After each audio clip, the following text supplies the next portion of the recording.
Hare Krishna. Arjun was very enthusiastic to do his prescribed duties after listening to the previous verse in which Krishna advised him to do his own duties, even if in a faulty manner, rather than doing someone else's duties in a nice way. But now Arjun is thinking that is it possible to do any work continuously, or something will pull me back forcibly from doing my prescribed duties? Who is this enemy who does not let me do my prescribed duties? This is Arjuna's question, which we will come to know in today's shloka.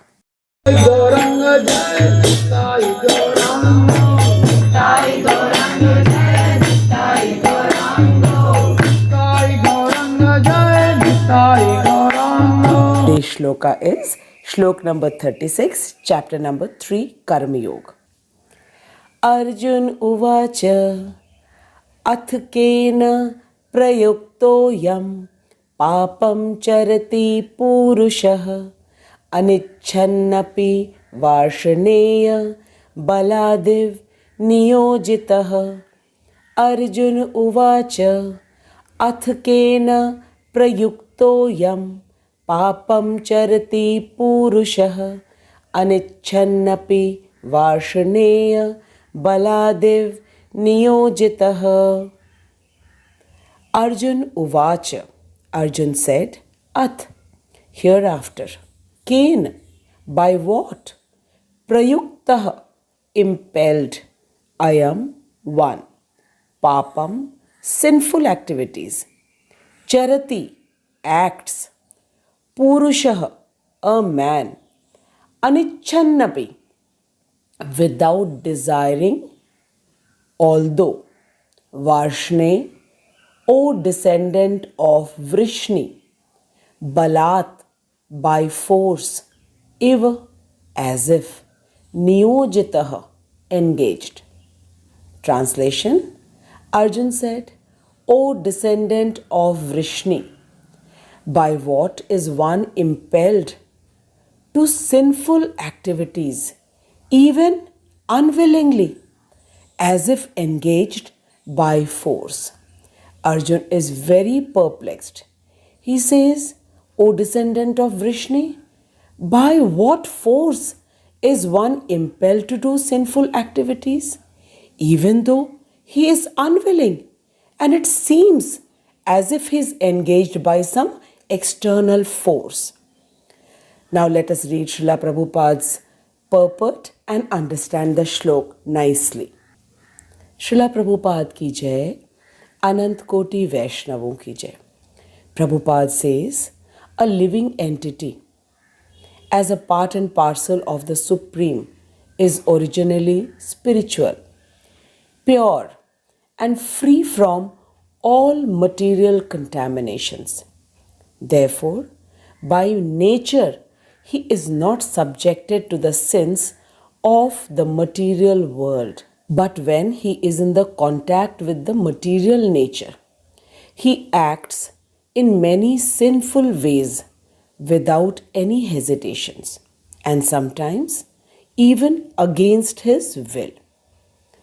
As such, Arjun's question to Krishna is very practical, that why people, much against their will sometimes, they engage into sinful activities.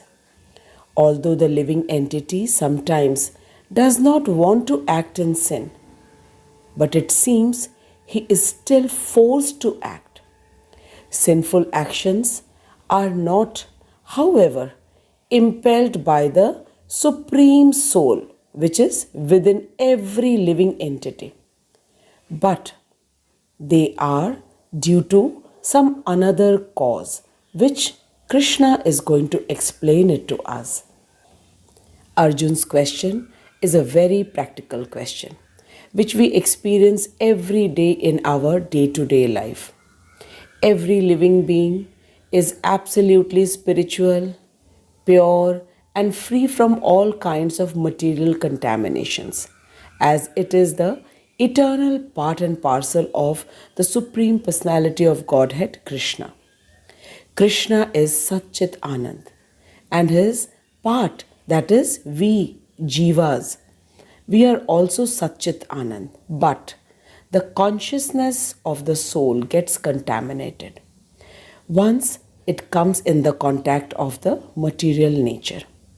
The soul is all pure because it is the part of Krishna. Only the consciousness, which is the symptom of the soul, that gets contaminated. Like the rainwater is absolutely pure when it falls from the clouds, but as soon as it falls on the ground, it comes in contact with the ground, it becomes muddy. Srila Prabhupada says that our association has an impact on our consciousness. The same rainwater, when it falls on the ground, it becomes muddy, and if it falls on the oyster, it becomes a pearl, and if it falls on a leaf, it becomes a dewdrop.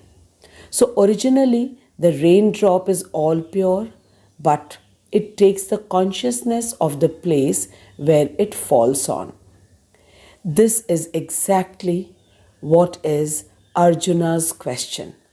Arjuna says, Athken prayukto yam papam charati purushaha. Arjuna is asking to Krishna that why does a person do the sinful activities without hesitations and sometimes even against the will? Arjuna is saying this because he knows that there are only three factors. The first is the Jeev Tattva, which is the individual soul. Second is the Supreme Krishna as Paramatma. And the third factor is Maya, which is the external energy of Krishna. The individual soul, being the part of Krishna, is as pure and spiritual as Satchit Anand, Krishna. So why will the individual soul indulge in sinful acts? Then comes Krishna as Paramatma. Why will Krishna make any individual person do any sinful activities? Because he is our permanent parent. Now only one factor is left, that is Maya.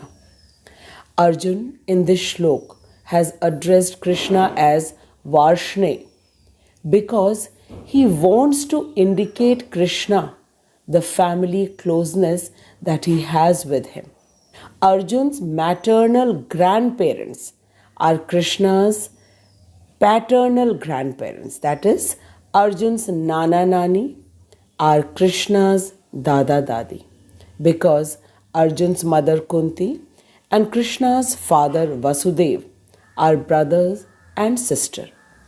This is why Arjun addressed Krishna as Varshne, so that Krishna helps him to come out of his bewildered condition, where Arjun is completely helpless and lost. Arjun is very puzzled that why a person does sinful things without any hesitations and sometimes even against his will. It seems that someone is by force making him do the sinful activities. Who is this enemy which makes an individual do sinful activities? Anichannapi Varshne Baladiv Niyojitaha. It's a very interesting question, and Krishna is going to answer in the next shlok. So stay connected to know the most important and interesting answer given by Krishna.